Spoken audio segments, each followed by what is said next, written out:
Most people can't sit in silence for more than a few seconds, and I mean real silence. Not I'm meditating with my lo-fi playlist on silence whilst I record myself for a reel on Instagram or to post on TikTok. The kind of silence that there's nothing between you and your own mind and you're just questioning your entire existence and the life choices that you've made so far. That type of silence. And that moment that silence arrives, we reach for something, usually. A phone, a podcast, a snack, a random thought, literally anything to fill that gap. And I've caught myself doing it mid-breath, like the quiet was a threat my body needed to neutralize ASAP. But if you stay there, and I mean really stay there, something strange starts to happen. Your name fades, your plans fade. That loop of worries that's been running since last Tuesday also fades. And underneath all of it, there's this hum, that vibration, that feeling of serenity and peace, of you being connected to something greater than life, something very quiet and very alive and very true that's been there your entire life, except you can never hear it because everything else was so loud. And most people never stay there long enough to notice it, because the moment that silence opens up, we bolt. And I think that avoidance, that reflective reaching for noise, for distraction, explains a lot more about the state of the world that most people realize. Look at the world right now, and I don't mean from a political angle or a religious one, just look at it as a person who is alive and paying attention. There is conflict everywhere, not just between countries, though there's plenty of that, but between people in the comment sections, in families, in friendships that used to mean something. Everyone is gripping onto something, a belief, a tribe, an identity, and the moment that identity gets poked, provoked, people literally lose it. They become hostile, defensive, sometimes vicious. And I used to think that this is more of a character flaw, like some people are just aggressive and the rest of us are fine, but I don't think that anymore. I think what happens is that when your entire sense of self is built on labels, when you are your political view, your job title, your nationality, your trauma story, any threat to those labels feels like threat to your existence. And a being that feels its existence under threat will do terrible things, not because it's evil by nature, but because it's scared. And survival mode kicks in. The defense mechanism kick in. Fear makes people rigid, and rigidity turns into cruelty or worse, indifference, and that detachment feeds more fear back into the system. And why detachment is so scary is because we are a part of this living organism, and if you're detached from that living organism, you can't survive. And you can watch that loop play out in real time if you open any social media app for 30 seconds. You instantly get that anxiety because like everyone is screaming, everyone has their agenda and their opinions, and sometimes it's just too much, and then you become reactive because you're immediately operating from that lower frequency and that state of anxiety. And most people think it's a political problem or an economic one or a generational thing, but I think that the root sits so much deeper than any of these frames. I think we've forgotten what we actually are as human beings. I think that we've forgotten what it means to be human, and I mean that literally. Before anyone gave you a name, before you were born into a country with a flag or a set of rules, before the first belief was placed inside you by someone who probably didn't examine it themselves, you were just aware. Consciousness inside a body. That's it. No ideology, no identity, no opinions about yourself, just aliveness looking out through brand new eyes. And here's the thing that stays with me. The same was true for every single person who has ever lived. Every one of us arrived in the same way. From our mothers, yes, but before that from something we can barely name. Something that made stars and nervous systems and sails, and the fact that you can dream at night and feel a heartbreak and the smell of rain on hot concrete. We came from that same place, and then slowly layers got added. A name, a language, a culture, your parents' sphere, their parents' sphere, and what success is supposed to look like, what love is supposed to look like, cultural and historical influences, what you should want and what you should be afraid of. And layer after layer after layer gets placed on top of that original awareness until it's so buried that most people forget it exists at all. Autopilot turns on, but it doesn't disappear. That quiet hum come that tiny existential moment when life feels so surreal. You sometimes catch it in the middle of a night, or on a long walk, or on that strange suspended moment just before sleep. That's it. It's been waiting for you underneath everything. And when you zoom out even further, the same pattern shows up in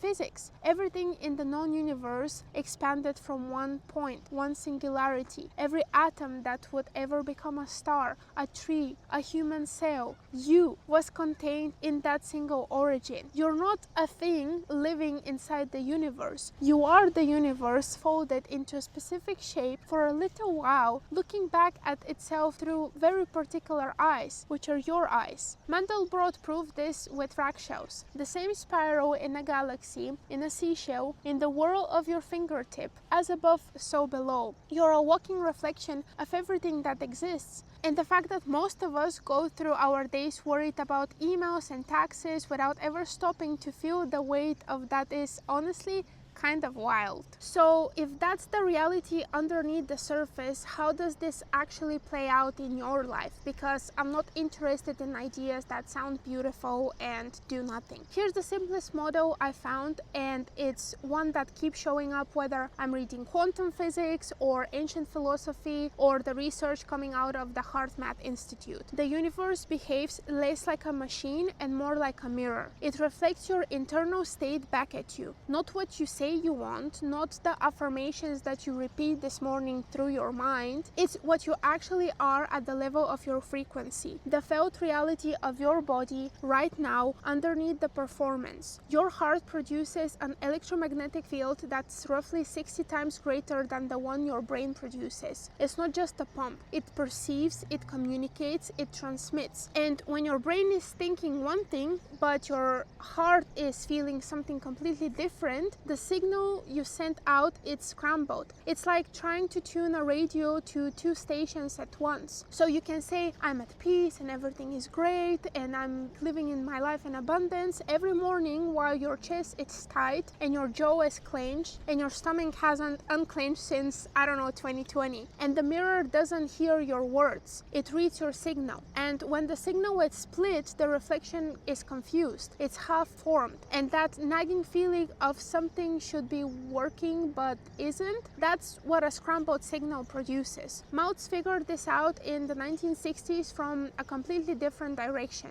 He found that the nervous system can't tell the difference between a vividly imagined experience and a real one, but only when the emotional body is fully involved. It's not just the thinking mind, it's the feeling body, the sensation in your chest, the warmth in your hands, the actual felt experience. The frequency you transmit is not your thoughts, it's your state, and you're transmitting it constantly. When you're awake, when you're asleep, when you're doing your affirmations, and also 5 minutes later, when someone cuts you off in traffic, you literally lose it. The mirror doesn't average it out, it reads the whole signal. Brain-heart coherence is when those two instruments finally play the same note, when what you're thinking and what you're feeling arrive in the same key. And when that happens, the mirror can finally read you clearly, and what reflects back changes, not because you wished for it, but because the signal became honest. So what do you actually do with this? Because this can't just live as a nice idea, right? The first shift is sovereignty through introspection. Epictetus said something that I've never been able to shake. If someone handed your body to a stranger, you'd be furious, yet you hand your mind to anyone who comes along, so they may abuse you, leaving it disturbed and troubled. We do this every single day. We hand our minds to algorithms, to news cycles, to other people's opinions and panic, to inherited fears that aren't even ours.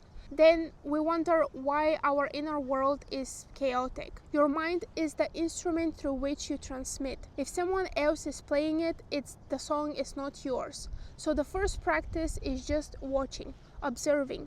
For one day, notice how much of what runs through your head is actually chosen by you. The anxiety, the urgency, the guilt about resting, the compulsive need to check something. Who put that there? Because I promise you, a good chunk of it was installed before you were old enough to say no. The second shift is silence. And I don't mean Instagram meditation where you just sit in a linen outfit looking serene. I mean the uncomfortable kind where you have nowhere to hide and no content to consume, and you just have to be there with whatever's actually happening inside of you. And what you'll find underneath the noise, if you stay long enough there, is not emptiness. Even though it might feel like that's what it is at first, there's something there. Something steady and something alive and something weirdly patient. Every sage, every mystic, every tradition across every continent and century has pointed to the same thing. The silence underneath your thoughts is not the absence of something, it's the foundation of everything.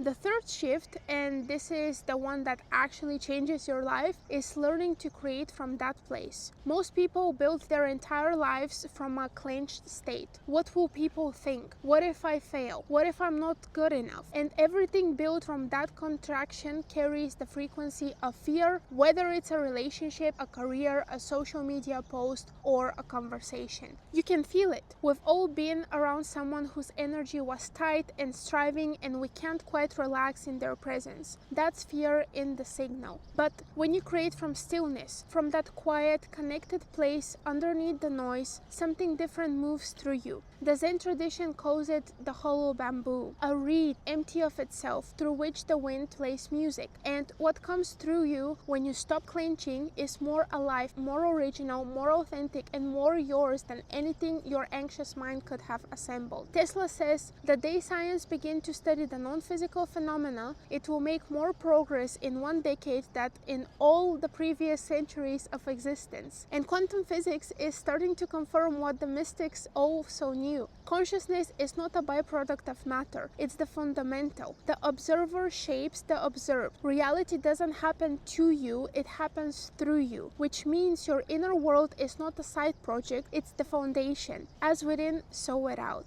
I think the most radical thing a person can do right now is reconnect truly with who they actually are. Because a person who feels that connection, who feels it in their body, in their heart, not just in their mind, doesn't need to dominate anyone or anything. They recognize themselves in the person across from them, in the stranger, in the person that disagree with. And once that recognition is real, something in your chest will not let you cause harm. We're one consciousness experiencing itself from billions of angles. And every person who wakes up, who moves from fear to coherence, from noise to signal, changes the frequency of the whole field. And I don't mean it as a metaphor, as a felt measurable shift in the collective signal. So the next time you find yourself lying in bed or walking somewhere without your headphones in and the noise finally drops, stay there just a little bit longer than usual, because the thing underneath the silence, that weird voice that's been there your whole life, is part of you that existed before the world told you who to be.